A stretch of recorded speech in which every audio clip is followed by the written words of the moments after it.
देखो आज के न्यूज़पेपर में बहुत इंपॉर्टेंट आर्टिकल आया और ये अजीब सी पॉलिटिकल सिचुएशन है।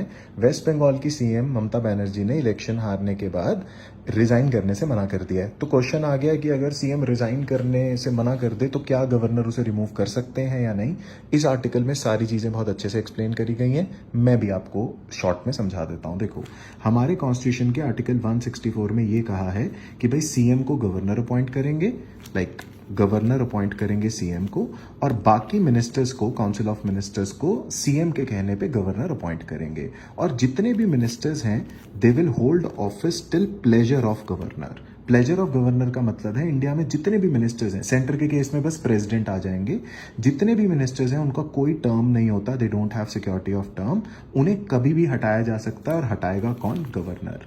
अब अलग अलग कन्वेंशंस, और अगर आप सुप्रीम कोर्ट की जजमेंट्स माने, ये वाली जजमेंट देखो बहुत इंपॉर्टेंट है। इस केस के अंदर सुप्रीम कोर्ट ने कहा था कि जब तक मिनिस्टर्स एंजॉय मेजॉरिटी इन लोकसभा, स्टेट के केस में लेजिस्लेटिव असेंबली, प्रेसिडेंट या governor is bound by their advice. तो गवर्नर कभी भी हटा सकते हैं, बस उनको इन्हीं के एडवाइस पे काम करना है अगर इनकी मेजॉरिटी है लेजिस्लेटिव असेंबली में, वरना वो अपने आप भी काम कर सकते हैं। तो अब देखो, अभी जो लेजिस्लेटिव असेंबली है वेस्ट बंगाल की, उसके अंदर ममता बनर्जी की मेजॉरिटी है। तो जब अगर ये एडवाइस करें गवर्नर को हटाने के लिए तो वो हटा सकते हैं, पर ये तो कर ही नहीं रही, ये तो मना कर रही है कि मैं नहीं रिजाइन करूंगी। तो अब गवर्नर खुद इन्हें नहीं हटा सकता क्योंकि इनके पास मेजॉरिटी है।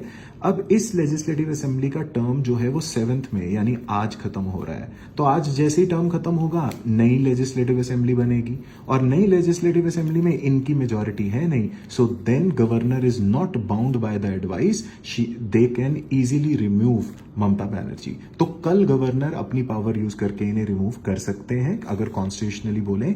आज नहीं कर सकते क्योंकि आज इनकी मेजॉरिटी है उस हाउस के अंदर। और देखो, ये जजमेंट आपको क्लियर होनी चाहिए।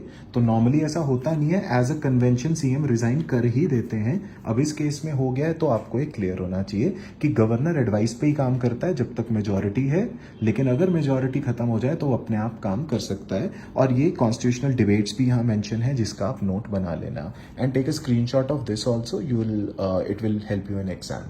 Thank you. All the best.